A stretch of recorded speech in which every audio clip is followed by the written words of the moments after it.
Merry Christmas. Boy, that was pretty pathetic. If I was invited to your house, I don't know if I'd come. Let's try that again. Merry Christmas.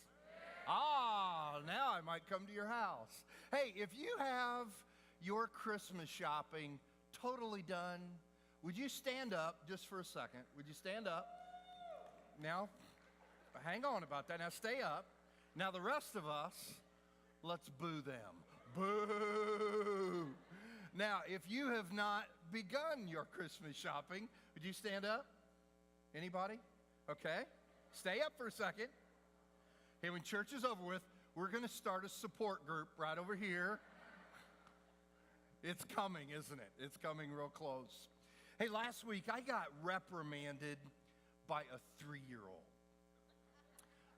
That doesn't happen often. I get reprimanded a lot, but not often from 3-year-olds.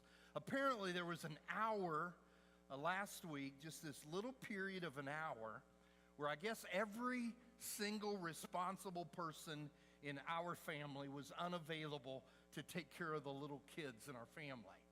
And so when you get to the bottom of the barrel, you call Grandpa or Uncle Dave. And I said, I would love it. Bring them over. We'll have a ball. I'll take them to McDonald's. And so we go over to McDonald's on 10th Street over by the high school. And over here, I've got my 8.5-month-old grandson, Ace, chewing on a ketchup package. Don't tell his mother that, but it was occupying him. And then I have my 5-year-old great niece, Audie, across from me. And then next to her was her brother, my 3-year-old great nephew, Dugan. So Ace and Audie and Dugan. And Dugan has his eyes glued to the window. He is just consumed with something going on outside. There was a high school kid sitting on a bench there smoking a cigarette. And I don't think Dugan had ever seen that. And he was just glued to that. And so Audie's eating her food, her little Happy Meal. And she accidentally reaches down and eats one of Dugan's little nuggets. And it was total accident. She just grabbing food. And she realized what she had done.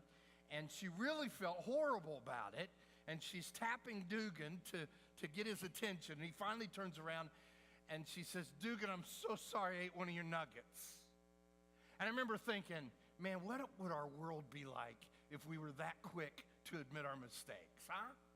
And so she's tapping him. He turns around. She said, I ate one of your nuggets. I'm sorry. And I could tell she was really broken over it.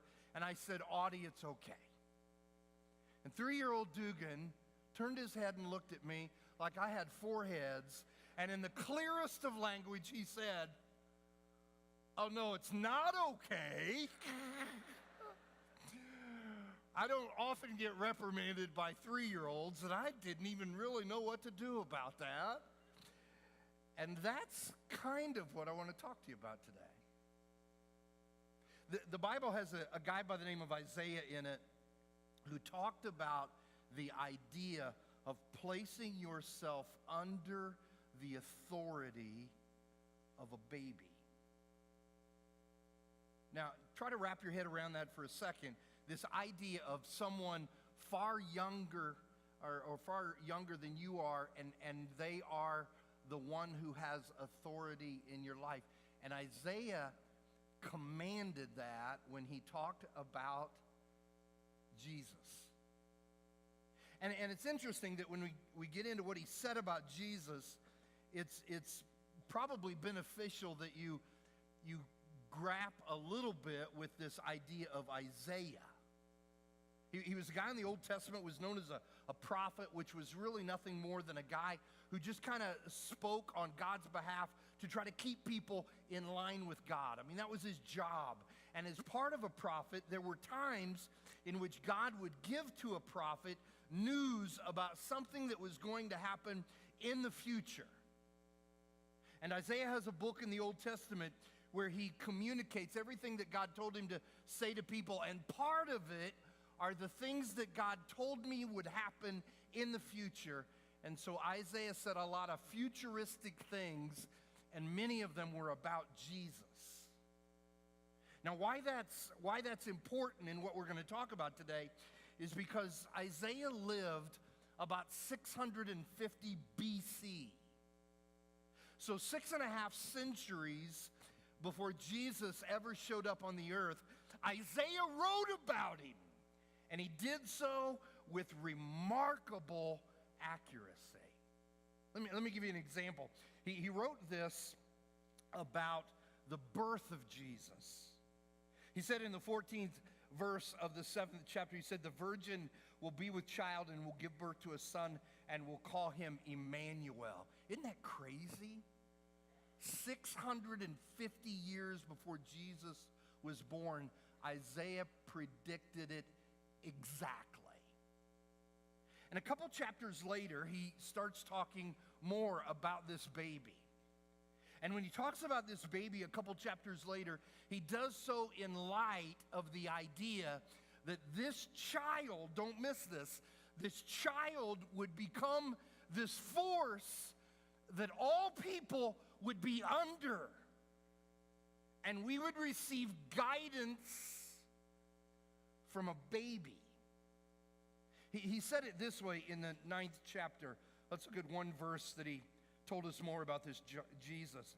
He said, for to us a child is born, and to us a son is given, and the government will be on his shoulders, and he will be called Wonderful Counselor, Mighty God, Everlasting Father, and Prince of Peace. Now, would you take your eyes for a second and see the second half of that, where he said that this baby is going to become these things. He lists 4 of them. And a good way to understand the 4 titles of what Jesus would become is to think in terms of oxymorons. You know what an oxymoron is? It's 2 words that we say together that just don't go along with each other. Have you ever seen somebody and thought, man, they are pretty ugly?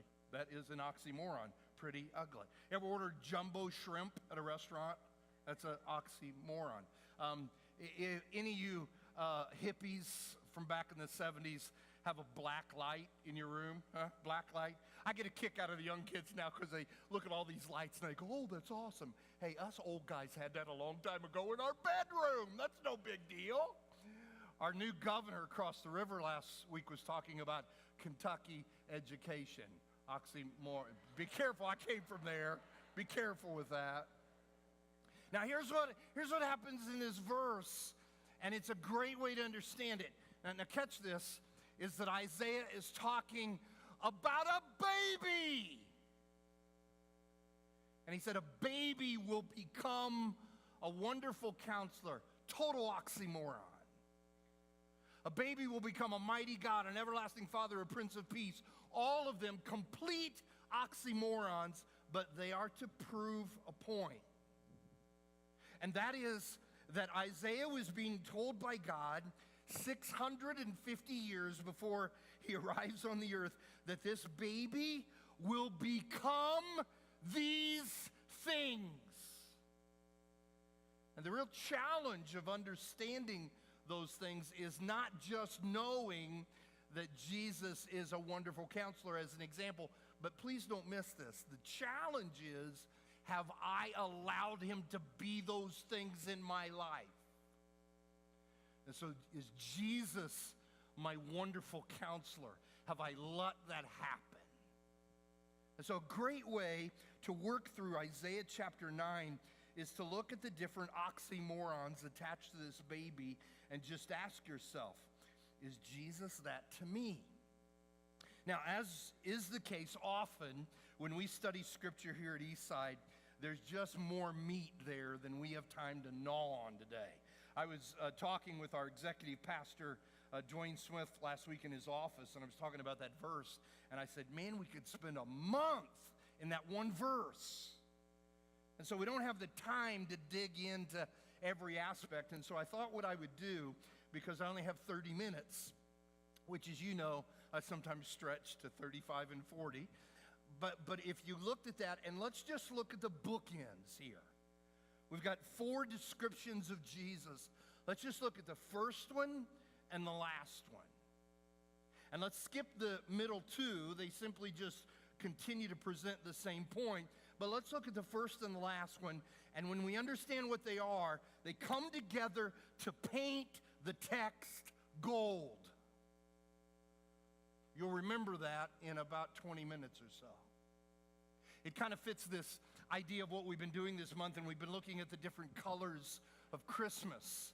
And we've been talking about biblical principles that come from those colors. So we started with red and white, and last week we took care of our crying Kentucky fans and talked about blue, and next week we'll deal with green. And today it's gold. And gold is at the heartbeat of Isaiah 9, because Jesus is called a wonderful counselor. Now, you talk about an oxymoron. When's the last time you asked a baby for advice? You got a 5-year-old in your house? Have you ever went to your 5-year-old and said, what time you want to go to bed? We'll just leave it up to you from now on. You can go to bed when you want to go to bed. If you got a 10-year-old in your house, have you went to the 10-year-old and said, you know, I'm kind of wrestling with this. You think I ought to pay the mortgage, or do you think I'd just go buy a bunch of toys? What do you think I ought to do? And if you let a 10-year-old decide that, you're playing with trucks out in the street because that's where you're living. Have you ever went to your 16-year-old and said, you know what, I think you've got a better handle on your curfew than I do? We don't take counsel and advice from young people, particularly babies. It's an oxymoron, but here was Isaiah's point. Is the word counselor in the Old Testament means that which is right, that which is best. And when the word is used in the Hebrew language, it's referring to somebody who says to you in your particular circumstance of life, this is the right thing to do, this is the best thing to do. And Isaiah said, Jesus will become that person, and he will be wonderful at it. I love the word wonderful. It's not used very much in the Old Testament.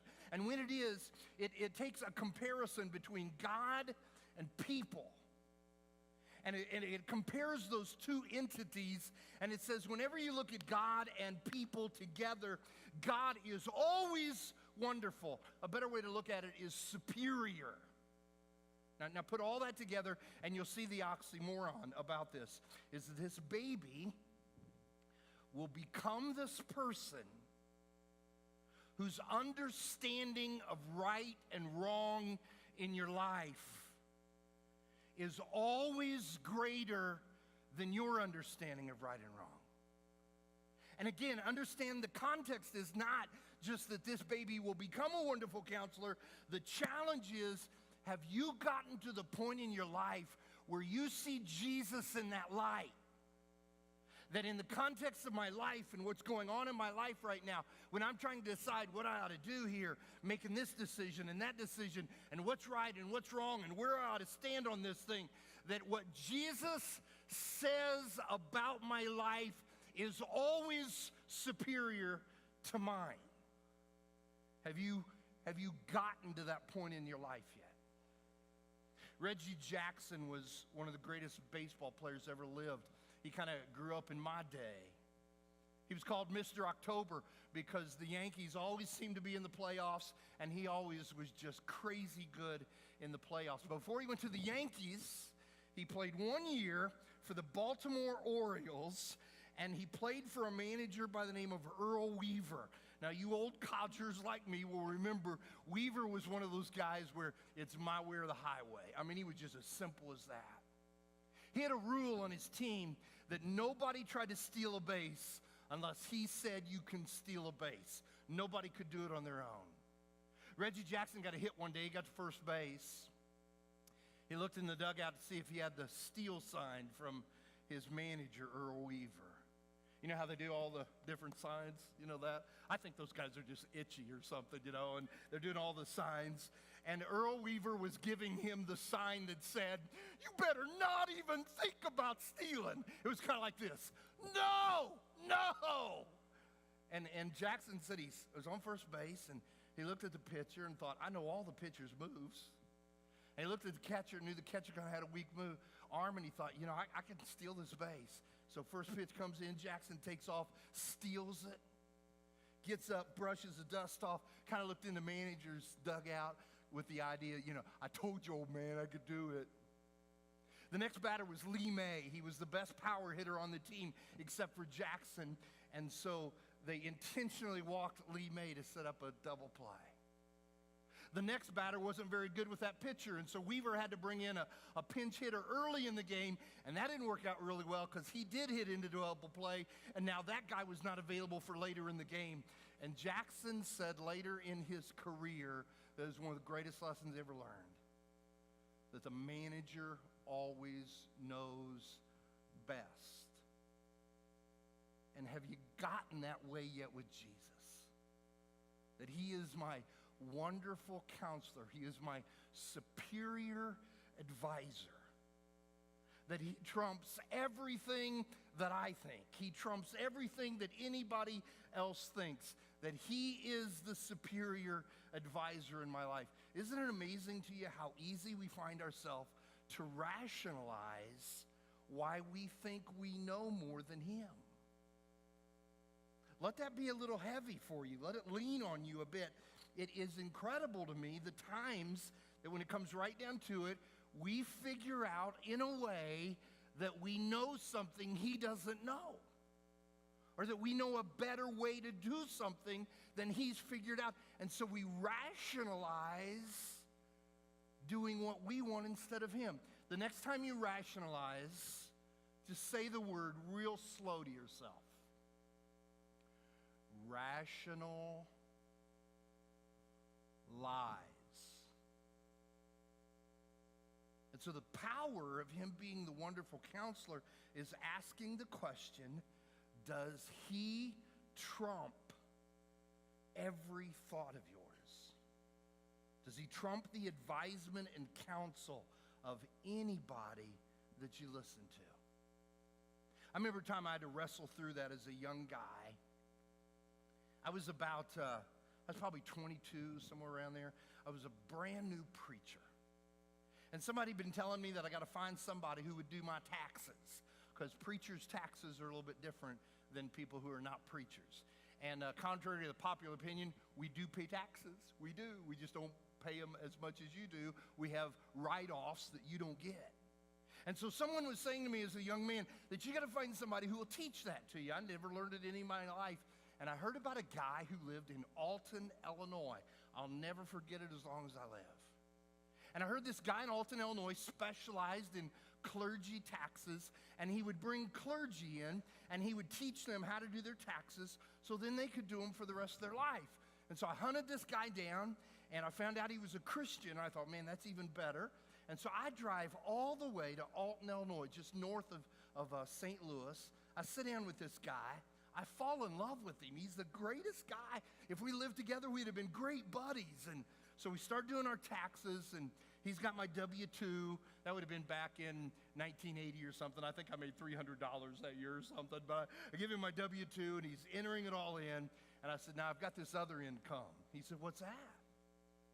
I said, well, I'm a preacher. I get to, get a chance to speak at things and do weddings and things like that. And so I kind of make some other income. And so I've done these things that year. And so I need to add that. And he said this to me. He said, Dave, nobody will ever know about that income.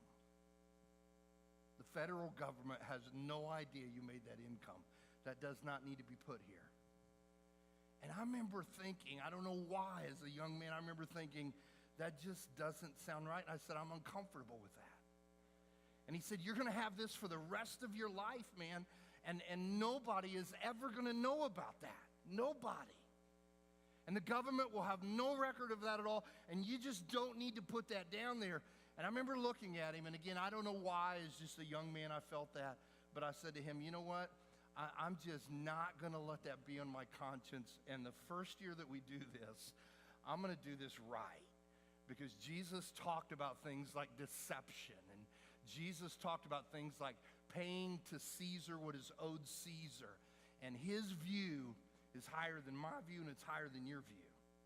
And so I want to put it down there. And I did it that first year. And of all these years that we've had taxes done for our families, I have never violated that.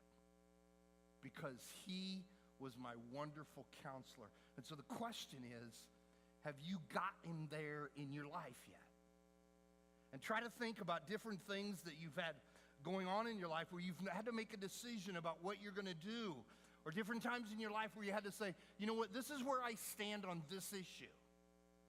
And when those things come into your life, is he the superior advisor of your life?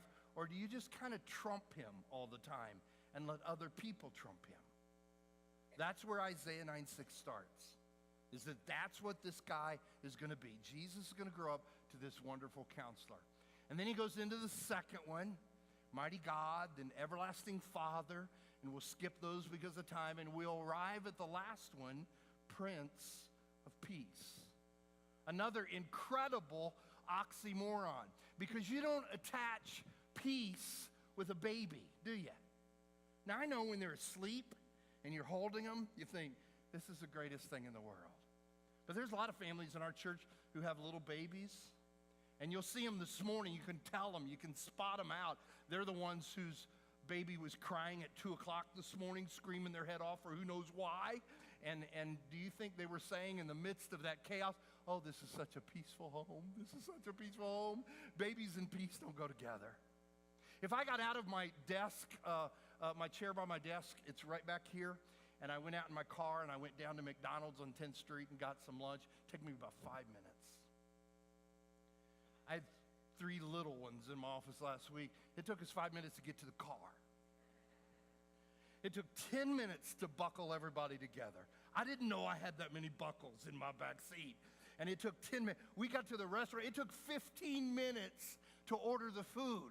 When we finally got everybody positioned, then I had to go back and get some napkins, and then I had to go back and get some ketchup, and then I had to go get another drink that we spilled. And when I finally sat there, do you think you'd look at me and I was going, oh, this is the most peaceful meal I've had in a long time. Babies and peace don't go together. And then Prince, you talk about an oxymoron, because Prince is an interesting word in the Hebrew language. I wish we had a better way of putting it in our Bible, because the word Prince in the Old Testament was always in relation to the military. It was kind of a governmental type term, and it referred to the leader of leaders in government. It referred to someone so high up that they were ordering other leaders. And Isaiah said, this baby will become a prince, a leader of leaders in authority. Total oxymoron.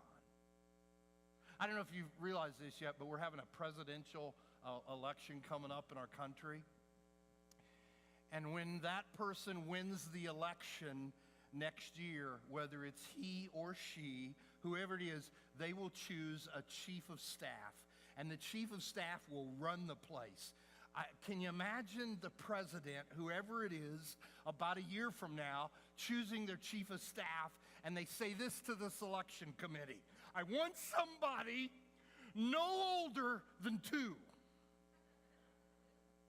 Total oxymoron for a baby to be a prince. And so you look here at the text again, and we're seeing the weirdness that Isaiah says this baby will become a prince of peace, a leader of leaders. So how do you wrap your eyes around that?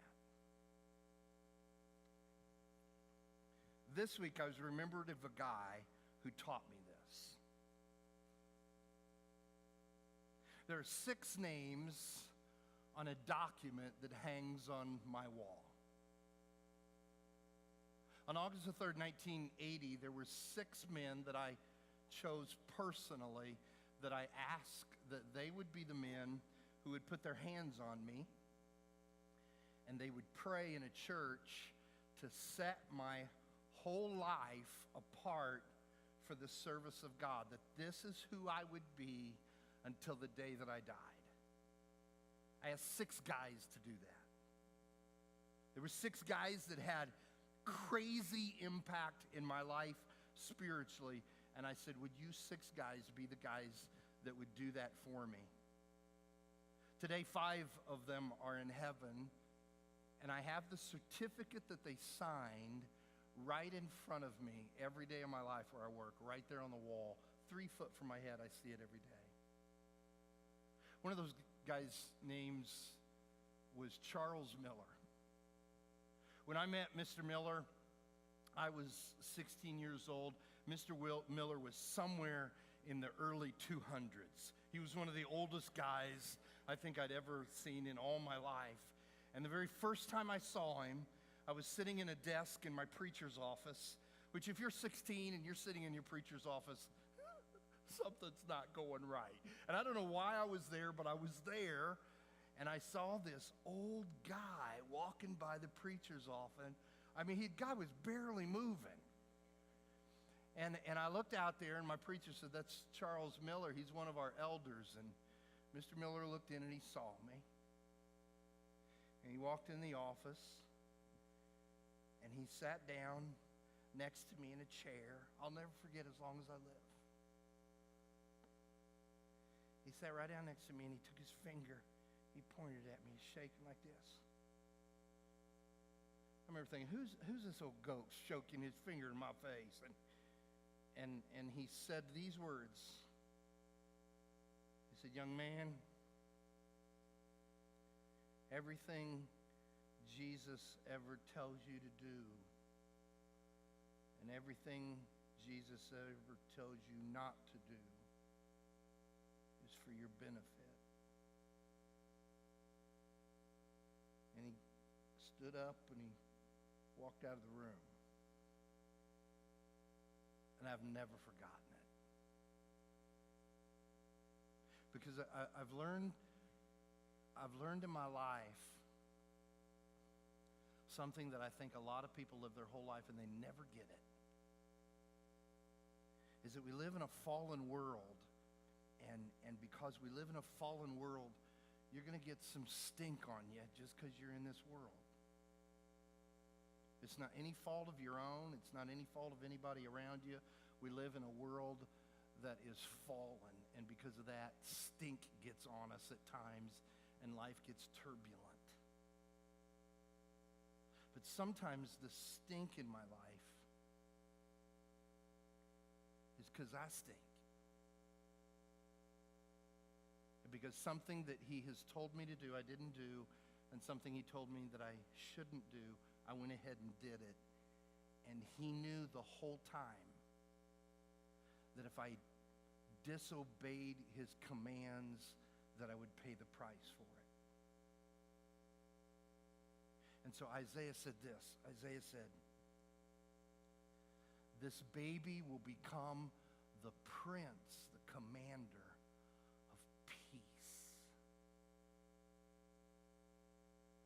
And so when I abide by his directives, watch this, turbulence is replaced with peace. Sometimes life's just messy because we live in a messy world, and sometimes life is messy because we're messy. And we don't let him to be the prince of our life. And so 650 years before this baby shows up on the scene, Isaiah predicts about his birth and says he will rise to a position of being a wonderful counselor where everything he ever says is more superior than anybody. And he will be a prince.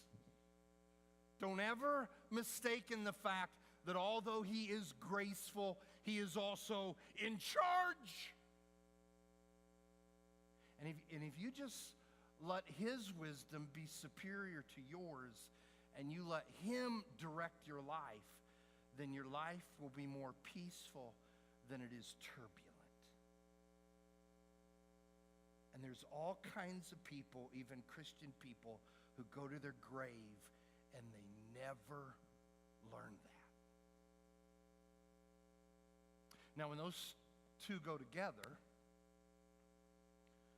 the text becomes gold. Because gold in the Bible was always reserved for people in positions of authority. That's why they used gold. And so when Joseph was put in charge of Egypt, the Pharaoh came to him and put a linen robe on him, and gave him a gold chain to wear, because that said, he is in charge. And when Israel escaped Egypt, and now they're out on their own, and we have written in the Bible where God comes to his nation and says, I want you to build me a tabernacle that will reflect my character. And we have the building plans for the tabernacle in the Bible. And if you read the detailed building plans, you will find that the word gold is listed 101 times. The authority of God. There's a queen one time who came to Solomon, whom we're told was the wisest man ever on the face of the earth. And the queen had one session with Solomon to receive his advice, his counsel. When the session was over, she paid him in gold. Last Thursday at noon, I got on the computer and checked out the market to see how much it was worth what she paid Solomon for one session of counsel. Last Thursday at noon, it was worth a little bit more in the excess of $154 million. And you think your counselor is expensive. And then these guys that we call magi. And really, we don't know too much about them. They were guys that just looked up into the stars a lot and kind of studied the movement of the planets, and they are directed to go see this young child who at the time Jesus is somewhere between 6 months and 2 years old, and they show up and they give this child gifts, the first of which is gold. So the question is, does he get your gold? As a wonderful counselor and as the Prince of Peace in my life, does he get your gold? Let's pray. Father, I thank you for the message of the birth of your son. There's always so much more there than what we recognize. And I want to thank you that now that I look at my life and understand kind of where I've been, where you've led me, it's really easy to see in my life that when he got my gold, my life was better. And when I held it back from him, my life was more turbulent. And you told us that through Isaiah so long ago. So I don't know who in our room is working through that. I believe that there are, where people are having to make decisions about things they do in their life.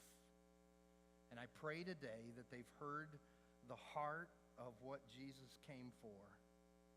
And that's not just to die on a cross. That's so that life can be the best it can be when we put him in charge.